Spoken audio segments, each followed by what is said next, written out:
সেই উপস্থিতি কিন্তু আমাদেরকে আবার মনে করিয়ে দিল যে লড়াই সংগ্রামের জন্য বাম নেতা কর্মীরা তারা যেমন পিছিয়ে থাকে না, তেমনি প্রাকৃতিক প্রতিকূল পরিবেশের মধ্যে তারা সত্যিকার অর্থে লড়াই সংগ্রামের ঝান্ডাকে ঊর্ধ্বে তুলে ধরতে পারে। সংগ্রামী বন্ধুগণ, আজকে এই আলোচনাটা আসলে যদি আমরা ঘরোয়াভাবে করতাম তাহলে হয়তো আমাদের একটা হিসাব নিকাশ করার খুব সহজ একটা সুযোগ ছিল। এই যে 1 বছর পূর্তি আমরা পালন করছি, আজকে কিন্তু সত্যিকার অর্থে একটা হিসাবের বিষয় যে 1 বছর আগে আমাদের কি ছিল, আজকে 24-এর গণঅভ্যুত্থানের পট পরিবর্তনের ধারাবাহিকতা আজকে আমরা 1 বছর পর কি পেলাম। বন্ধুগণ, আজকে অনেকের মুখে কথা শুনতে পাই, কি পেলাম, আগেই তো ভালো ছিলাম। তাহলে আমরা যারা এই লড়াই সংগ্রামে যুক্ত ছিলাম তারা কি জানতাম না যে আজকে এমন একটি পরিস্থিতি তৈরি হবে? বন্ধুগণ, আমরা যেটা বলতে চাই, আমরা জানতাম। আমরা 90-এর গণঅভ্যুত্থানের সময় আমরা লড়াই করেছি, লড়াইতে কোনো খামতি ছিল না, লড়াইয়ের ত্যাগের ক্ষেত্রে কোনো রকমের সীমাবদ্ধতা ছিল না। আমরা তখনও জানতাম যে অভ্যুত্থান পরবর্তী পর্যায়ে জনগণের যে আকাঙ্ক্ষা, সেই আকাঙ্ক্ষা কিভাবে ভুলণ্ঠিত হবে। সংগ্রামী বন্ধুগণ, আজকে এই 1 বছর পূর্তিতে এসে আমরা কি দেখলাম যে এই যে আন্দোলন শুরু হয়েছিল বৈষম্যকে দূর করার জন্য, বৈষম্য বিলোপের জন্য, আমরা দেখলাম গণঅভ্যুত্থানের পরেই প্রথম যেই আঘাত, সেই আঘাত আসলো শ্রমজীবী মানুষের উপর। আপনারা জানেন যে ঢাকার বুকে এই অভ্যুত্থান পরবর্তী পর্যায়ে প্রথম শহীদ হন শ্রমিকরা। আজকে ফ্যাসিস্টের আমলে যেমন শ্রমিকরা রক্ত দিয়েছে, আজকে এই তথাকথিত এই সরকার, ইউনূস সরকারের আমলেও কিন্তু শ্রমিকরা রক্ত দিচ্ছে। তাহলে এর মধ্যে কিন্তু কোনো পার্থক্য নেই। তাহলে এই যে পার্থক্য নেই, এটা কি কারণে? এটা কিন্তু আপনাদের পরিষ্কারভাবে বুঝতে হবে।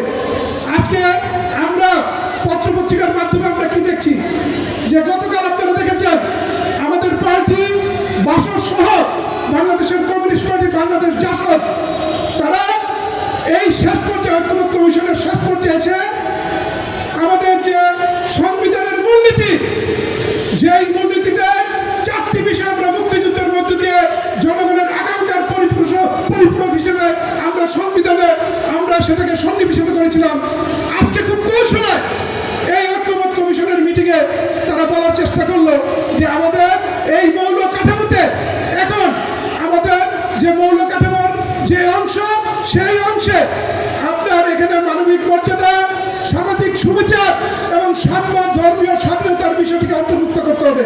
তারা কৌশলে আমাদের মুক্তিযুদ্ধের চেতনার যে মৌল প্রতীক, ধর্মনিরপেক্ষতা, সমাজতন্ত্র, বাঙালি জাতীয়তাবাদ, গণতন্ত্রের যে প্রস্তুতি, সেটাকে সরিয়ে দিয়ে তারা এগুলিকে পুনঃস্থাপন করতে চেয়েছে। আমাদের নেতৃবৃন্দ সেখানে বলেছে যে মুক্তিযুদ্ধের যে মৌল নীতি, সেগুলিকে রেখে আপনারা যদি পরবর্তী পর্যায়ে কিছু যুক্ত করতে চান, সেখানে আমাদের আপত্তি নেই।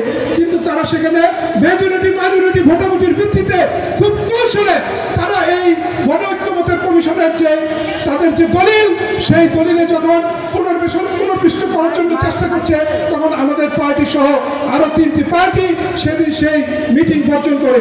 সংগ্রামী বন্ধুগণ, আজকে এভাবে একটার পর একটা আপনারা দেখছেন তাদের যে চরিত্র, সেটা বেরিয়ে আসছে। এবারের গণঅভ্যুত্থানে একটা মৌলিক বিষয় আমি আমার ব্যক্তিগত জায়গা থেকে দেখেছি।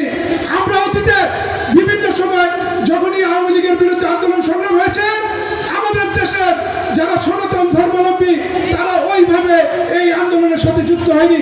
কিন্তু 24-এর গণঅভ্যুত্থানে কিন্তু আপনারা দেখবেন যে শহীদদের তালিকায় ওই সনাতন ধর্মাবলম্বীরাও ছিল। এই শহীদদের তালিকার বাইরে আমরা দেখেছি রাজপথে একজন সনাতন ধর্মাবলম্বী মা তার সন্তানকে নিয়ে আন্দোলনে ঝাঁপিয়ে পড়েছে।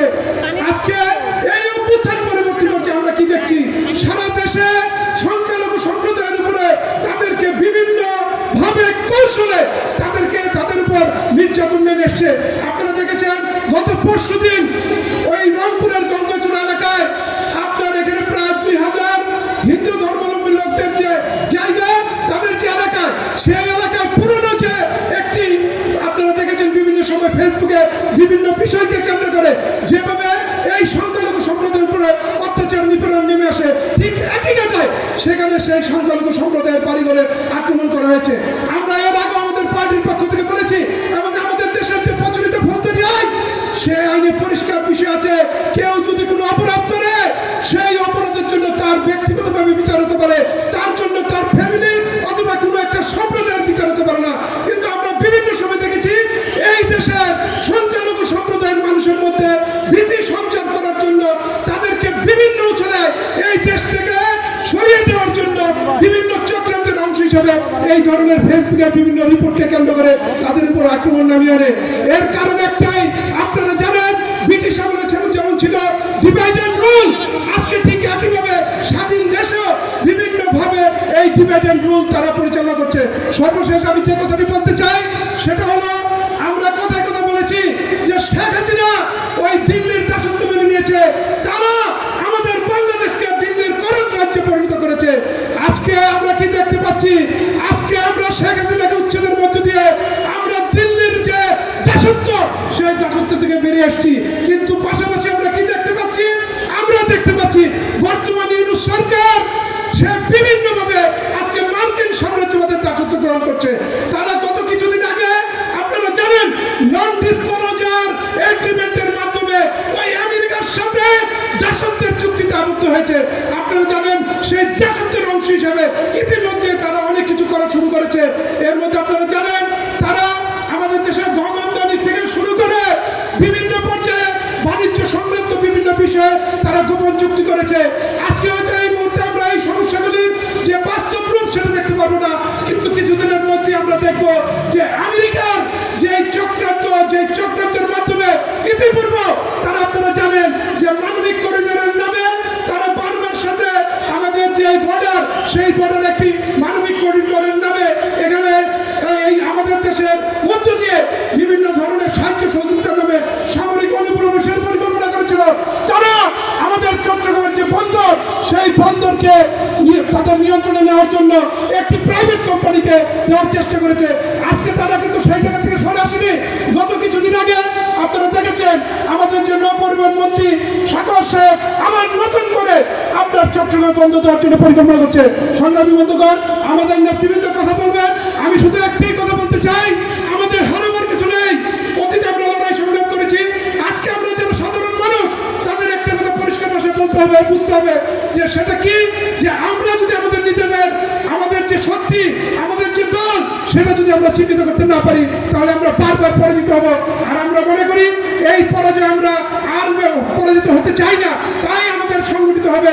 আর এই সংগঠিত হওয়ার আহ্বান জানিয়ে আমি আবারও আপনাদেরকে ধন্যবাদ জানিয়ে